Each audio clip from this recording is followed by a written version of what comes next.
Good stuff. Coming to town, coming to Boise. Do we know when? I thought it was April 8th. You made it sound like he's performing. No, he's going to Record Exchange. Oh, okay. So he's gonna perform. Yeah. Okay. Well, I think he's just doing like a signing of whatever his album. I thought you had like, dude. The cool thing, I thought you were gonna. Irish Drive. Oh no. You had to undo the buttons. Irish Drive. Irish Drive. Check him out. Brian Neal, episode number. 57. Was it? I think so. Yeah. Welcome everybody to this week's edition of the Founders Pod, mini pod edition. So excited to have you with us. Excited to bring to you another fascinating episode of business topics that we like to discuss. We're broadcasting live from the United Commercial Insurance Studios. United Commercial Insurance. Give us a call, 208-229-8222. Big or small, we do them all.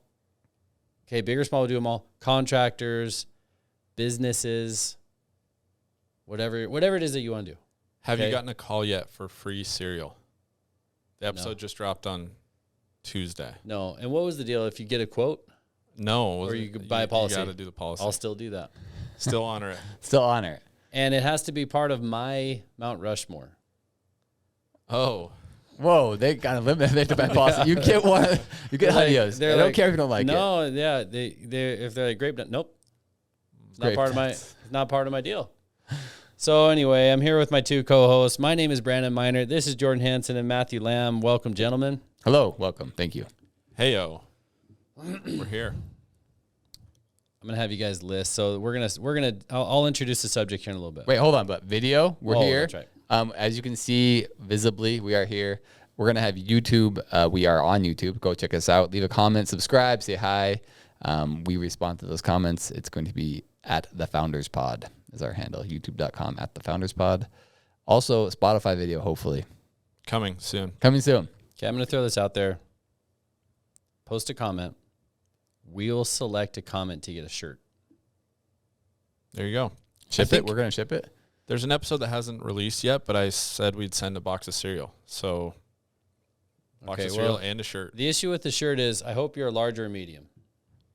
I mean, if not, deal with it. I don't know. Thumbtack it to your wall. Turn it to a, there we go. Thumbtack it to your wall. And your Zoom calls. Post a comment on YouTube, and we'll pick one of the comments to... Our current company excluded or included? Hopefully our next guest is the one to comment. Not included. Hosts are not included. Okay. Ready. So we're gonna do a segment, and this is gonna be an interesting one because what I want you guys to do, I almost want just one person to do this. I can quietly sit. So either one person or you both do it mentally and you write them down. I'm gonna have Matt do it. Yes, I'll watch. Okay. I'm gonna have Matt do it. Okay, do it. Matt.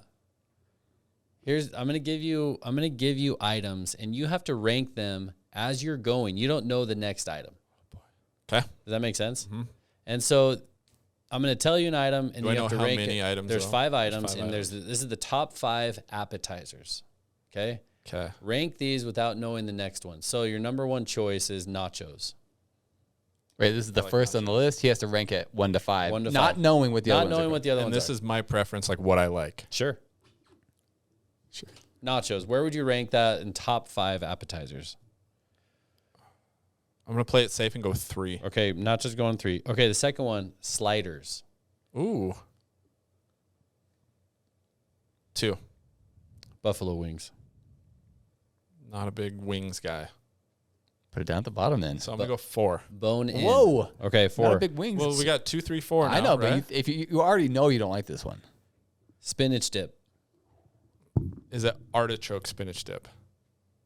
Spinach dip. Does it have artichokes in it? Yes. 5. Okay, 5. Don't like artichokes. No. Not even in the spinach dip. No. Okay. Last one, bacon bites. Yeah. What are bacon Number bites? 1. 1. Yeah. Is that really a number I one? thought you were going to say something with fish, and I was going to be mad if that was like, Oh, I should have. if I only had one Wait, spot left. what a bacon Like bite? shrimp?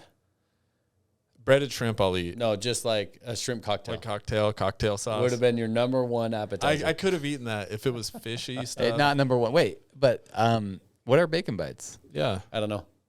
You don't Well, know? it's typically like You something made up wrapped these. in bacon. like a hot dog or Like something. A little smoky. What about Like a little smoky wrapped in what bacon. about Ron Swanson's thing? He's like bacon wrapped shrimp. He's like, that's my number 1 food after my number 3 favorite food. No, I'll give you an option, Jordan. No, it's okay. We don't have to do it again. No? No, that's fine. See, those were. Would you re-rank those? How would you rank them? how close was I'm it, good Dagger? with- Yeah. You're just that doesn't give me any drama or suspense at all. I'm, like no, I want you to I could be read- impressed that he got it. I mean, Like legitimately, is Nacho's number 3 on the I list? was thinking there was going to be a gotcha at the end with something nasty, and I had already taken spot number 5. I should have. And it was like, oh, the curveball came, and I have to put like sushi. I know it's not an appetizer, but I would have put sushi for Matt. Matt hates sushi. Hates In fact, sushi. listen to this. He's never tried it. no. He's never tried it, but listen to this. What about like a Depends. Listen to this. We go to a restaurant, and I finally talk Matt into trying, quote unquote, trying sushi. Uh-huh. And he gets it, and it's like the most benign California roll So type. no fish even? Or There may have been fish, but there was was fish. everything else in there. Seaweed. And we just, and they brought it out and they set it down, and he was just pumping himself up mentally, breathing, sweating, really got his heart rate pumping. And then he grabs one piece, and I don't know if you put soy sauce on it or not. I'd like to think you put Probably. a bunch of soy sauce. Anyway, as he's bringing it towards his mouth, he gets to this area where No, it this breaks the seal of his mouth, but doesn't touch the tongue, doesn't touch anywhere inside his mouth, and then False. throws it out. This is I inaccurate. couldn't eat it. And we're like, what happened? That it grossed didn't out by touch it? it. Mallory is the witness. It touched my tongue. She saw it.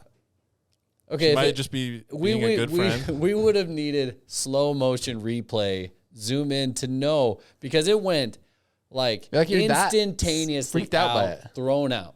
Not freaked out. Yeah, the flavor. It just what if there's is no dead like- fish or no raw fish? What if it's like It's just the whole sea thing, like seaweed coming from the ocean. What if it was, because they have like brisket sushi. They have like but isn't it meat wrapped in sushi? seaweed? What's yeah, it wrapped in? Yeah, it's Yeah, like that's that. that's gonna do it. The seaweed. The seaweed. part. How about just swimming in the sea?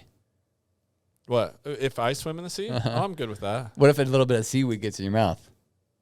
You'd spit it Well, out. yeah, I'll spit it out. But it's not like, salty. oh, I don't. Does seaweed get in your mouth How- when you swim in the sea? no, it doesn't. Well, Jordan's like chomp, just- chomp, He's chomp. just like, I'm like swimming down there looking for it. He's like, I got a shrimp in that bite. I usually don't When swim Jordan- with my mouth open, but I'm Jordan- going to From now on. When he sees seaweed out there, he's like, "Let's go, kids, go. dinner." Bring some bacon. We'll wrap it in the seaweed. Grab the nets and swim with your Will you- mouth open. Will you try sushi again? Will you ever try it? No, it's So it's not For- the flavor. It's just for the thought. Brandon. It was always my life is going to be better. I'm going to be happier because I see people eating sushi. Oh, wait. You don't like sushi.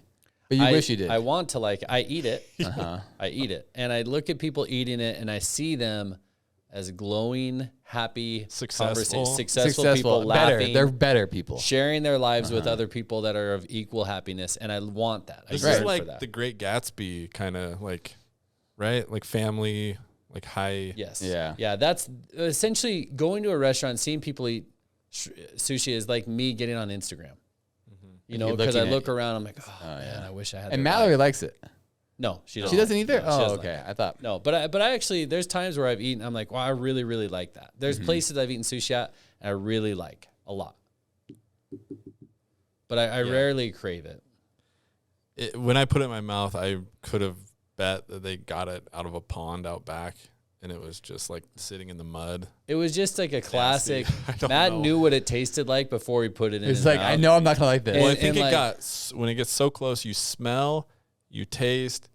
But it was, Ugh. the yeah, smell's it not was, even that strong. no, But it if- was interesting. Listen, it was if I have to interesting. power through, and it's work to eat something, You're not in. no, But Don't want every new food experience is that. no. But you can And smell don't it. tell me you don't power through a stupid, a different Dairy kind of- Queen it's a different hamburger. kind- Like, don't tell Power me. through. That's a different kind of power. It's like, yeah, baby. That is your power. That's joy power right there. Desire. That's not work. I'm gonna do this again, and I'm gonna try to trap you. Okay.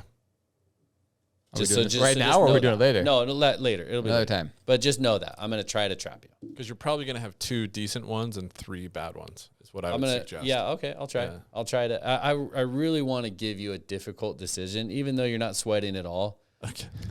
Get this. We did a lunch spin the wheel. Or it wasn't spin the wheel, it was a game where At your office?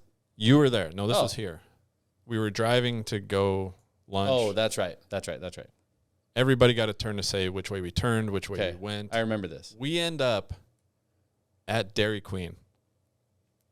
Brandon starts crying. I cried. I was crying. I didn't want to eat there. Yeah, you're a picky eater with, maybe I you're don't like fast food at all. And it was a Although combination Chick-fil-A is of, fine. I mean, but Chick-fil-A is great. I'll eat a Chick-fil-A. it's definitely fast food, be sure. But it's the GOAT. It's the GOAT. We And didn't end up eating. we at didn't Dairy end up eating Queen. there, but it was like everybody was like, you got to eat there, you got to eat there. I was like, I don't want to eat there. I don't want to eat there. And it was like this overwhelming emotion, and I just started like tears started. Because we coming were in. laughing and like, no, it can't be this Yeah. place, and then Yeah. it turned to tears for Brandon. It was interesting. Eyes welled up. Huh. Eyes welled up. And we didn't eat there, so thank you. We instead ate at a Vietnamese sub sandwich Yeah, shop. which wasn't very A good. sub sandwich. Not It was if you're interested in trying out a new place to eat, this is what we did. It took a while, but anyway, we randomly generated a number below 20. And so it came out to like 14. And so then the 4 people that were going, we were like, okay, pick a direction, right, straight, or left. So we wrote that down 14 times. And Matt would be like, right, and I'd Or go just the straight. next restaurant you run upon. I So don't what even we think did- we wrote it down this time. We just said once we got to the Okay. intersection, you call it out. Well, which anyway, way the we're gonna game go. was do that. You predetermine, and then the first restaurant you see after the last direction is Gotcha. where you eat. Right. Because we were so tired of deciding where to eat. Yeah. So anyway, that's what we did, and we ate at some interesting places because places we would have never picked. Of course. And probably some were good. Yeah. None of them were good? Well, the ones that are good Wingers, you know about. Wingers was good. We ended up getting to Wingers one time, and that Wingers. wasn't that bad. Anyway, well, we digress. We digress. Let's Let's get into the serious digression there. So this is a business topic that actually one of our avid listeners sent to us. Can you name who they are or where they're located? Yeah, actually located in North Carolina. Zach Bellows. What's his address? I don't know. No, Just we're not going to kidding. dox him. Just kidding. Well, maybe Hey, my Zach. mom would like to send him a thank you note because there's a really good topic that he sent a couple weeks ago that he wanted to say, hey, you guys need to debate this because it's an interesting thing to think about. Is this entrepreneurs? We talk about them. Couldn't spell the name, couldn't spell it. It's a tough one. And I graduated, that was my major, entrepreneurial management. So They never made you spell it. wasn't part of the test. It was just the title of the test was on, and I was like, oh, good. All right. Didn't have to spell it. At least you could look back at the top and say. Exactly, reference that. So entrepreneurs, we talk about them. It's a certain type of person. We've had many of them on the show.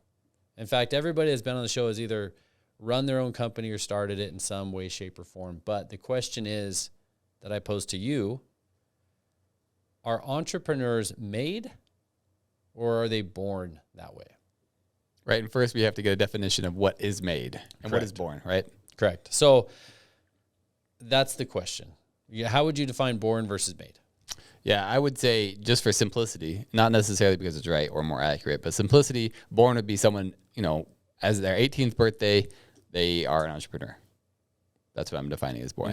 When they go to enter the real world, they're going to Yeah. start their own thing. Right, and it could be before that they're already evidencing that they're doing stuff on the side. But I'm saying that all the things that are nurture, parents, influence, all those things that happen in their formative years, that all includes in their birth of an entrepreneur. Versus someone who's has already been on the workforce, and then it changes from they enter the workforce not planning to be an entrepreneur, but then they switched over to being it. Would you agree? Are you guys okay with that definition?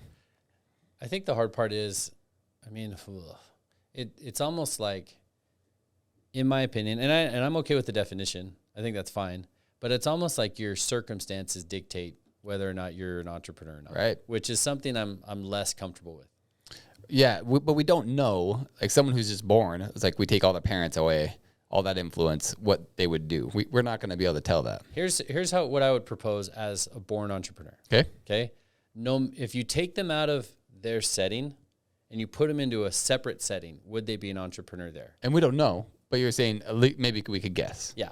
Like the question is, let's say you, Brandon, Yeah. who I would say I would have defined as a born entrepreneur. If you were taken away from your dad's influence, I feel like was a huge influence on starting your own business. Would you still be an entrepreneur? My gut says probably yes. Yeah. Throw me into Europe, or throw me into United Kingdom. Yeah, it's so hard to tell because Europe is like less entrepreneurial in general. Yeah. Well, most other countries are.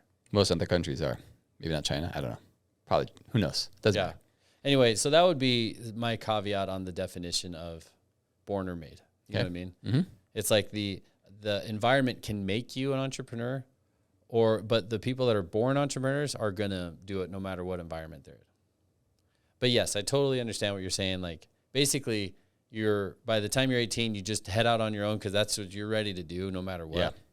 But also there's a bunch of people that were entrepreneurs in elementary school. Ren Lam, what is it? Sean Kress. A number of people have said, I used to like buy stuff at Walmart and Sam's Club and Costco. Snooks, right? Yeah, he was always doing stuff. Yeah. Yeah. Mm-hmm. And so they'd take it to school and they'd resell it. Right. They're seeing those opportunities already. Yeah. So anyway. So let me throw this out there. Just a thought. So another thing to compare it to, but I grew up. So you talk about your family, right? Your dad and how he influenced you. I grew up, I have 3 older brothers. We played a lot of basketball, right? So would you say I was born a basketball player? And if I was taken somewhere else, I'm tall, right? Would I still play basketball? And is that similar enough? Yeah. Is that worth comparing? I see what you're saying because I think it's worth comparing because you think that has a ton to influence. If none of your brothers, if they were all just like, hey, we're a musical family, we just play violin in this family. Yeah. Whether you're tall or short, we play violin. Right. And you think about how many people are just like geniuses at something, but they never get exposed to it. And so they never do it. Maybe you could have had a good future as a violinist. Or we'll never know. The thing about Matt's family is they're all tall and thin. Right. But let's say if they're in Europe, though, you don't think of them as basketball, right? Well, I don't know. Europe's becoming more of a basketball thing. Some place where basketball is not big. I agree. In the United States, like India. Right. You're going to show up anywhere, and they're going to be like, and they've always been tall. Like, since some kids get tall later. You were always tall in elementary. So it was obvious to be like, okay, well, you should probably try basketball. I mean, if nothing else, you can just get rebounds. Yeah. So. Yeah, I mean, but if you're born really, really short, you're made a basketball player. Well, and again, what if all your brothers still played? Your parents played. This was what they did in high school. They loved it. They coached, even though they were never like professional or college. Let's say Matt's an only child. Okay. And he was born his height, 6'5". Mm-hmm. Well, I'm not born 6'6". He grew to it. He was born 6'6". Sorry, Mom. He was born at a height taller than his mom. Okay. Let's not think about logistics of how that's up, but. However you want to get there. Okay. Okay. All right. Anyway, so get there. Anyway, so he's an only child. He's born and he grows to be 6'6" by the time he's in 2nd grade, whatever. Yeah. And would he be? Still, the culture is because they're going to be like, you got to play, and you're going to do really well, just because of your height. So he's going to excel at it. Right. Now a question is, Brandon. I said I thought you were a born entrepreneur. Would you agree? Yes. Okay. Matt, would you say you were a born entrepreneur? I wouldn't say that was my no. Me, I wouldn't think I was either. I think I'm more made entrepreneur than born. Your dad, what did your dad do, Jordan? He was a general manager of business. Yeah. Yeah, so he managed companies. Did he tell you anything about business? I don't remember anything like that. Did he give you any counsel as like, you should do this, you should do that, you should avoid this or that? I don't believe so. If so, I don't remember it. Be home on time. Yeah, my mom suggested medical stuff. My mom was a nurse, and she suggested, maybe physician's assistant, not doctor, but yes. That was it. Why didn't she want you to be a doctor? Well, because doctors just have tons of hours, she said. Because she was a nurse for a doctor, she said they were working so much. Barely had time to stop. People call them in the middle of the night, and they're just like, hey, I need help with this. Whereas a physician's assistant is someone else they make a good income. They have a lot less schooling, and you can still, the hours Would you have liked that? No, not at all. Yeah. So I didn't find this out till recently, but my mom and dad, they never encouraged us to. So my dad was a home builder. They didn't want any of us to take or to be in that business, right? Because it was so cyclical. Right. Yeah, it was stressful. It was up and down and stressful, and they were like, we don't want to push our kids into that. And so thinking back, did my dad ever? He didn't tell me to go start a business. He never told me I don't want you to do this, but he was never pushing oh, this is the best thing. You can, build your own world. You can do your own thing. It was never like that. It was figure it out, go do it. But Right. Yeah, it's interesting. I have the conversation with my kids all the time, just because it's what I'm interested in. It's like, what are you going to do when you grow up? Yes. All the time. I talk at least a couple times a week, just out of genuine curiosity, right? And most of them right now are ninjas and basketball players and football players, right? But my oldest doesn't have any idea. And I don't feel like I'm pressuring him to know, but I'm always asking him what it is that they want to do. So I don't know. Anyway, that's kind of a side note. I'm trying to think about people that we've interviewed, born versus made, because Jordan mentioned one in pre-production. Mm-hmm. Yeah. Denny Wagstaff. Danny Wagstaff, who is certainly an entrepreneur. And as I think about it, well, let's see. Danny Wagstaff owns Blaze and Costa Vitas by the dozens. I don't know how many. A lot in this valley. I think in Utah as well. A ton of KFCs. I think they said over 100. It was 80. Okay, 80 some. Yeah, in California. So Lost them all. Lost them all. And then moved to Costa Vitas. And moved to Costa Vitas. It has done very well. Really well in both of those areas. But he worked for KFC, the corporation, for I think he said 27 years before Long he started time. doing it. And I don't know, and as I think about it, do you think did he say he was intending eventually? Or I think it's just how it worked out. I think he was happy with where he was. He really liked the people. I think it was Harmon. Was it the Harmon guys? Anyway, he really liked who he was working for, which was a huge aspect in why he stayed there. And I think he had good trajectory. They recognized that he had a lot of potential. And then there was an opportunity that arose from his job, and he ended up taking it. But not forced, as we could say, right? Yeah. Some people, I would say, have been forced into it. My brother Ryan, the episode number 1. Yes. He was forced into it because he worked for a company that went defunct. In fact, the Twice. owner. Yeah, he did. Right, Arthur Anderson. Arthur Anderson, right. Yeah, his was a crazy arc of career. But anyway, the DBSI was the company he worked for, and they went defunct. Owner in jail. Yeah. Currently serving a life sentence. Basically, it's like 23 years, and he's in his 70s or whatever. Right. Anyway, And I don't think if I remember at that interview, he went to school for accounting, and I don't think he had any intention to start his own business. no. It seemed like no. Yeah. It seems like a lot of times when you do accounting, you don't have necessarily at least I went through the accounting degree, and I felt like after that I was like, all right, I'm definitely going to go find a job, because that's what we all did. That's what they push you to, right? yeah. That's kind of what you do. You go to an accounting firm, and the only place. you go to a career fair. You don't go to like an entrepreneur fair. No, right? it's like go get a job. Go find a career. Entrepreneur fair, that'd be the oddest fair. I mean, it's like the Western Idaho. It's just the same it's thing. basically. It's like, Set just up a booth. you walk outside and it's like, Ferris okay, wheels. That's right. just a bunch of odd guys pitching you stuff. That's right. Guess your weight. That's a job, right? That's an entrepreneur right there. Yeah, but anyway, he was let go, like all of them were, and all of their clients were essentially let go. So he ended up taking their clients who needed help, and he was working on them anyway, and he built his business, and now he's doing development, a bunch of different things. Yeah, kind of once he got a taste of his own stuff, he's like, oh, it kind of like opens the opportunities. Like, oh, wow, there's tons of stuff I can do to figure. Yeah, born or made. Yeah, I would have said in that case. I mean, I don't know. I would have said made. Yeah, It's interesting, isn't it? Yeah. Because he's been a great entrepreneur and very entrepreneurial now.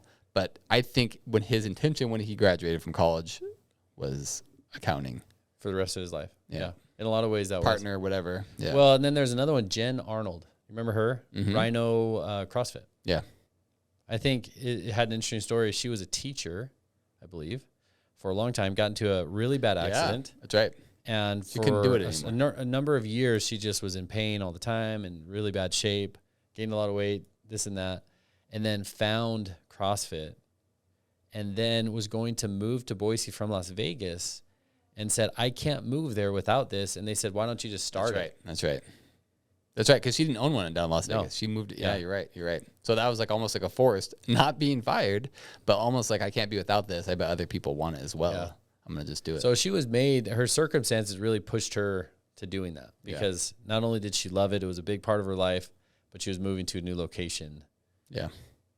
Now, I think it's also interesting, entrepreneur, a lot of people think about that. They even define it, someone within a corporation, because we had the couple, I can't remember their names, but they own the Hot Works. Oh, yeah, Dan and Pam. Dan and Pam. Yeah. O'Keefe. Dan and Keefe. Keefe. Yeah. Dan and Pam Keefe. Both of them had worked corporate jobs for a long time. Okay. He was in startups though, right? Yeah. Is he an entrepreneur? That's a good question. I think he had ownership. So does that make him an entrepreneur? And if he was in Lean Mean, these a startup, which is, she kind of even joked. It was kind of funny how they interacted because she didn't like working for startups at all. Yeah. She liked the bigger companies. I'm sure is doing really well. She's a higher up in one of a bigger. Well, she was a VP of a massive company. Right. It's a huge international company. Right. Yeah, that's a good question. Because they run their own companies. They run their own company now of Hotworks, and they have a number of locations. He was probably a lot more risk averse or less risk averse. Yes. To that. So you could consider he's just as much of an entrepreneur as anybody. Yeah. How do you define it? Is the entrepreneur the guy that starts it himself? Is he the guy that has the idea? Or, a lot of times there's the co-founder or someone else. Even I think he joined later. I don't know if he was on founding teams even. Yeah. That's a good question. I don't know. But he is now. I mean, you have to classify him as an entrepreneur now. Yeah, because he's starting his own things. Yeah. Do you remember the Hotworks episodes? No. I'm not sure if you heard it. I don't. We had a lot of episodes before, so yeah. That's a good question because he came on. He was an early adopter as far as when in the company's history. He came in maybe less than a year, and then it was part of the plan to grow it and get acquired. Yeah, and then he'd do that again, and I think he did that 7 times. Right. Now, yeah, Matt, so you and we'd say we're not born entrepreneurs. What do you think changed to make? Because I remember we worked at the same place, and you had intended to stay there. At least I would have been fine forever. As it was working then, you were planning on staying there forever, and you would have been happy with that. You were getting paid well enough. The growth you were with income would have been fine. So what do you think made you an entrepreneur instead of being born one? So what made me one? I think what kicked it off was that I was no longer happy what I was doing. Things changed. I agree with that. And that company, things changed. Dude, reference back to when we talked about how to start your own company. Hate your job enough. Yeah. That's a key. That's a very helpful one. Yeah. Yeah, it was just time to get out. So when you think of being someplace forever, it can either be a really happy picture or like, oh, here forever. Right. Like, oh, this is not good. And so it took that. It also took, and I think probably anybody would say this, takes a mentor or somebody there to help you along the way. And so Brandon was there. He's talking to me. He knows kind of the story of what's going on with my job and things like that. And I was like, hey, why don't we do this? And so it takes somebody, or at least it did for me, to kind of show you, hey, this is what you could do, and maybe push you a little bit. And because there's just that fear there, right? You're like, well, I've never done that. And at least for some people. For others, there's not that fear. That's the only way, right? Yeah. Like, why would I want to go work for somebody else? I can figure this out. And so that was part of, I think the biggest part of me making it was somebody pushing or showing like, hey, just go do this. You can do this. Yeah. And I believe, and I think a lot of that comes, to bring basketball up again, comes back to that of like, I'm a competitor. I think I can compete with whoever. That's not true, but it's like, I want to compete just to compete. And so when somebody says, this is another arena that you can compete in, I saw it as like, oh yeah, I can figure that out. Yeah. So Jordan and Matt were different because Matt didn't like his job. He went out and started his own thing. And then Jordan, you liked your job. Yeah, at that point. The interesting thing is, you said I had a mentor. My mentor almost was Tim Ferriss, who was the guy who wrote 4 Hour Work Week. You had an almost mentor. Almost mentor. You had a mentor in like a step-in mentor. I listened. That didn't know that they were mentoring you. That's right. I listened to his audiobook, and I remember it was So kind you've of never met Tim Ferriss. Well, shout out to Tim. Join us on the pod sometime. Tim, future episode. I remember I was at CPS, and I liked the coding a lot, and I think I was pretty happy there. But once I listened to the book 4 Hour Work Week, right. I remember it was like happy, very unhappy. Now you are unhappy. It was almost like It was like ruined you. Right. He kind of opened good a window. mentor. He showed me like what could be, and there's a lot in that book I think that's fantasy. It's Right. not as easy as he says. Absolutely. But it was enough to like, I became really discontent. And the fact that I was like, wow, what I want that. I want that. And I think good mentors will do that because you're like seeing it like, no, this is really good. I'm fine. Yes. This is totally good. And then it takes somebody to be like, are you? Like, Right. look what else is out here. Yeah, it's going to take work. That's interesting. But, and then you're like, oh, yeah, I don't like it here. Right. I just think about, oh, wait, there's people just like, you know, he's talking 4-hour work week. 4-hour work week, I think, is kind of misleading. Oh, dude, there's so many dreams in there that are not. He's like, oh, just find your muse. It'll just earn you like $10,000 a month and then do whatever you want. But there's a lot of steps that are skipped in the middle there. It's a good way to sell a book. It's a great way to sell a book. But the fact is, I still have to be very grateful and that being one of the books that has been most pivotal in my life. Because I listened to it and it was just like, oh, and it made me so unhappy. Even at Lenovo, which I did enjoy a lot. And I had a lot more freedom there, which is what I was trying to push toward, is having more freedom. And it still was there, this desire. Okay, I have to be. Have you ever had a 4-hour work week while not on vacation or sick? Probably not. Yeah. No. I mean, I just don't know how you could ever do that. Me personally. I mean, I mean, Brandon, your place is your yeah, business. but if I continued to do that, it would just it would 4 slowly hours is slide not- away. You know, I would Yeah. basically Much just time. be signing payroll and that's it. Right. You don't think eventually you'll get there? You'll just have operators fully that Sure. I guess I as people always phase plan into on, retirement, this is what they could do. sure. Okay. But the thing is, I don't think you want that. You enjoy. I don't think you can be. I mean, his point was like, you're gonna work on the things you really want to work Sure. on. Yes. Right. Yes. Spend that other time, and he works way more than 4 hours because he has a ton of projects. But I think the fact of the matter is that the most important thing is like you should be spending your time. You should get freedom so you can spend time on what's really important. So Tim Ferriss made you into an entrepreneur. I don't know. I mean, the thing is, I had my own business in college, but it was really my brother Brian who pushed me into. He said, "Hey," Which was an awesome business, by the way. It was amazing. I feel so grateful. I learned a lot, and it paid me really well. And I feel like I got a lot of confidence because I was doing the cold calls. I was handling all customer service. I built all the process. So it was a great opportunity for me. And I think I thought entrepreneur then at that point. But then again, accounting the market went down in 2009. Yeah. And accounting kind of took over, and that was the easy path to be like, okay, well, accounting degree into accounting job. And I was super unhappy. When you did that business in 2006, you were easily the richest college person I knew. So rich. Like you could afford to go out on dates, and I was like, oh man. Oh, Brandon was never that poor. No, I wasn't. But at the same time, like you had extra spending money. I did have extra. I was able to go to Brazil. I remember I was able to go to Brazil. Yeah, and it was Pretty sweet deal. It was pretty good. Not bad. It was like fine and- for yeah. There's And another one I want I to was talk Jordan's boss when he was his most unhappy, it sounds like. Well, no, I was worse at the tax commission. Oh, okay. And not that and the Oh. people there were great. Yeah. But I was That's a like depressing place. It was a really rough time in my life right there at the tax commission for sure. about. Okay, episode number 3, Adam Zigraff. Mhm. Listen to his story. Okay, if you guys remember him, he graduated, didn't go to college. Mhm. He started to, and he's like, "Do I need college?" And they're like, "No." And he's like, "Okay, great. I He's a don't really need funny college. guy, So that's yeah. great."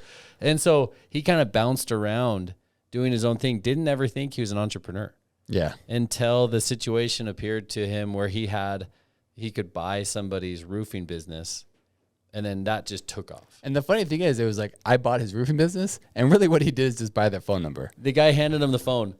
It was like Handed you'll the phone. just get phone calls with It was like a $25,000 phone. I don't think it was. I think it was It less was than that, I thought it wasn't was financed over. Yeah. Anyway, it? It was not very That much amount. money, and he's like, okay. And all I did was get phone calls there. He's like, all right, here we go. he started working. Yeah, had no idea how to roof anything. But if you talk to Adam, he wouldn't say he was a born entrepreneur. Even when we brought him on, he didn't feel like he was an entrepreneur. Yeah, and he went door to door. He would see somebody with like a pile of dirt in their yard, and he'd knock on the door. He's like, "Can I move this Can I for clean you?" this up for you? Yeah. Right. And he's like, "I wasn't an entrepreneur." You're like, "Well, you weren't working for anybody." Right. You're just like finding opportunities on your own. Yeah. He's a very scrappy guy. Someone that, I mean, the thing is, like, once you're not employed somewhere, you figure out, I just need to find enough money to live. And you kind of start to see a little more opportunities when you're like, okay, I got to find something. Right. So Yeah. So I don't know. Are they born or made? I think they're both. They're both. They just have The to be fact both. is, they're both. And now what's better? I don't know. But I was thinking about this pre-production. I strongly believe there are people that you could not make, right? Like there's born and there's made, but there's This is a good question. ton Okay. of people Can you make you someone could do it? not make How about into this? an entrepreneur. Can you make? Let's say you consider somebody a born entrepreneur. Can you make them an employee? If they're true born. Can you make If they're that person pure, into like, a no, During they their earn wouldn't- out. They wouldn't do They it. sell their company. That's what I was gonna say, because a lot of these guys that are entrepreneurs that build their companies and then they sell, they have to work for a few They years, earn out. and then they always leave. Right. They always leave. They hate the oversight of all that Right. stuff. Suddenly you're the man, and then suddenly, or woman, man or woman, you're the person in charge, and suddenly you're not. Yeah, it's funny. I've been working with this guy, this customer, and his company, he worked at it for 20 years. He sold his company, got bought, and now he's talking to me. He's like, yeah, I can't say this over email, but I'll tell you over Zoom. I mean, this is what you should do, and then I'll give you the list of the customers, our competitors, and you can use this all. I can't say it over email, and I'm probably going to be leaving soon, so because his earnout is going to end in like October. It's just funny because Yeah, I think it, and Matt makes a really good point. There are people that have been put in the fire that just can't. And Pam Keefe is probably, and I'm not saying that she couldn't do it. I'm sure she could if she liked it, but she went and worked for that startup, and she's like, she was so hated funny. every minute of it. Because she was kind of making fun of Dan, who was always in the startups. And she's like, why is he saying this is so hard? And then she went over and worked at a startup, and she's like, okay, I just need my RFP team to get that prepared. And they're like, you are the RFP team. You're all of it. And she's like, oh, this kind of sucks. Yeah. That's So interesting. what would you say to somebody who's wondering, like, I don't feel that I was born an entrepreneur, but I've thought about it. How do I know if I can be made one? What would you say to that person?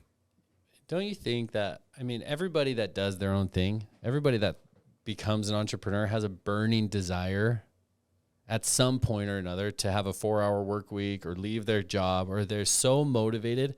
If you don't have that motivation, you're probably not going to make it. Yeah, that sounds really passive.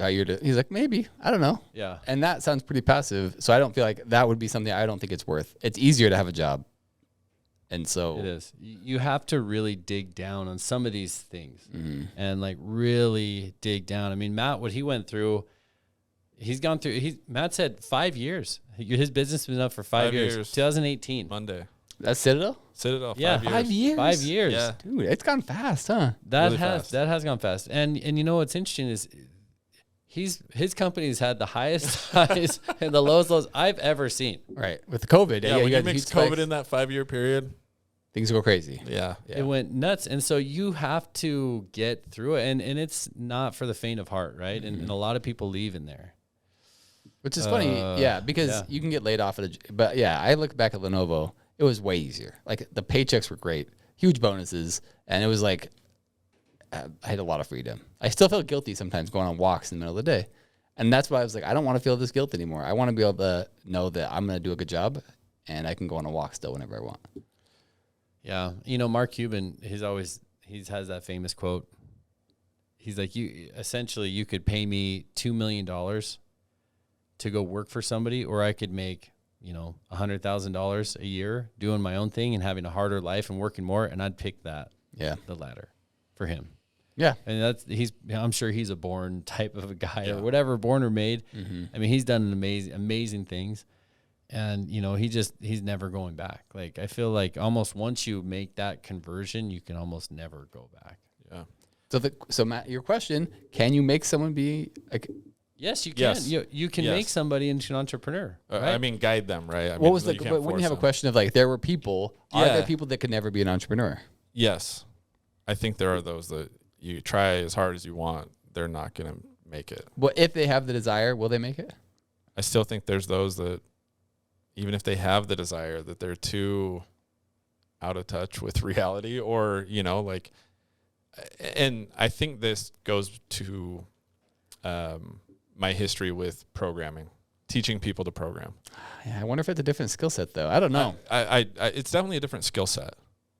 I think entrepreneurship is harder. I think you just need more. Right. This is not the same kind of logical thinking. Yeah. It's different, and it's a broader skill set base that you need. But there were people I thought, like everyone needs to learn how to program. Everybody can, everybody should. And I found out not everybody can.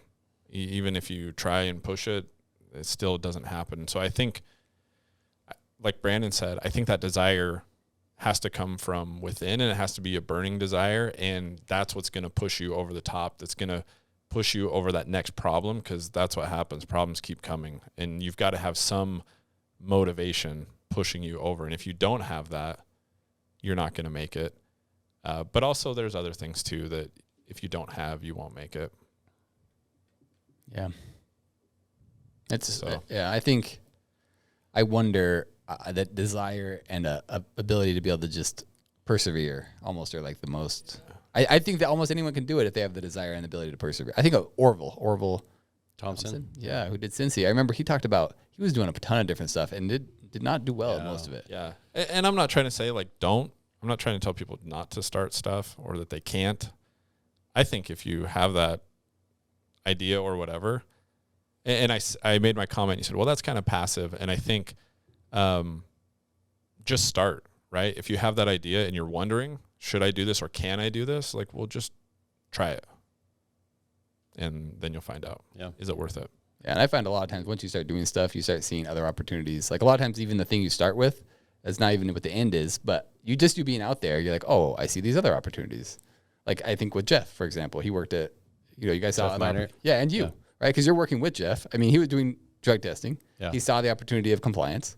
You're working with him. You see the opportunity of insurance because you're out there doing stuff and you see, oh, wait, there's a need here. Yeah. If you don't try, if you don't put yourself out there, you're not going to see those opportunities. I think one of the main differences is just security. With people are like, I'm not willing to give up that security of Lenovo to go. It's not that worth it to me. I don't need a 4-hour work week. I'd rather have the security of a job like this for the rest of my life. And even though Lenovo can lay you off and you have no power over that. Even though you have no power over that. In fact, there's time, like I have a buddy that works for a large hospital and he's like, yeah, we're going through layoffs. And he's been there for a long time. He's probably been there 13 years or 14 years, which in my I know opinion, this buddy, right? Yeah. Yeah. Which I feel like is a long time. And I was like, do you think you're safe? He's like, I don't know. You just don't know if you're safe or not. And then a couple weeks later, text me. He's like, I made it through. And I'm just thinking to myself, like, Can't control that. You can't control it. Mm-hmm. And he's been looking at doing entrepreneurial stuff, though. Well, he goes through ebbs and phases. flows, Yes, and he never gets enough to push him out. He doesn't hate his job enough, and he doesn't get motivated enough. But then these times come around where you don't know if they're going to let you go or not, which is such an odd thing because your job performance hasn't changed. Yeah. It's just the market and extenuating no control, circumstances, right? Mm-hmm. And then they have to lay off a certain percentage. And so it's almost eeny, meeny, miny, mo or whatever. Mm-hmm. And so if you stay this time and, you hope you make it through the next time and you just live from time to time, which isn't a bad way to live. Yeah. Because there's probably 7 or 8 years between cycles there. I don't know. It's kind of interesting. Anyway. Well, that's a fascinating topic, gentlemen. Thank you for discussing it with us. I hope everybody, if you had a differing opinion, post in the comments. Let us know. Reach out. Send us an email. Tweet at us. Appreciate everybody for listening in. Hope you have a wonderful rest of your day.